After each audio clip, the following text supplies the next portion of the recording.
திருமயத்தில் 500க்கும் மேற்பட்ட மாற்றுக் கட்சியினர் புதுக்கோட்டை தெற்கு மாவட்ட அஇஅதிமுக செயலாளர் வைரமுத்து முன்னிலையில் முன்னாள் ஊராட்சி மன்ற தலைவர் சிக்கந்தர் தலைமையில் அஇஅதிமுகவில் இணைந்து கொண்டனர்.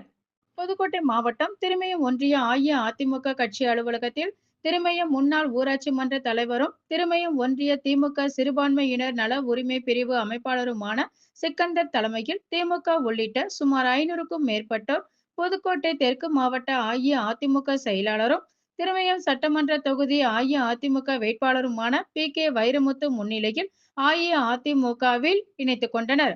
அப்பொழுது அனைவருக்கும் சால்வை அணிவித்து வரவேற்பு கொடுக்கப்பட்டது.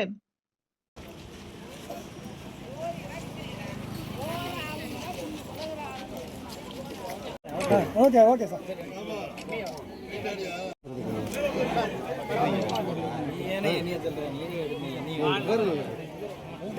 ஒண்ணே முன்னாடி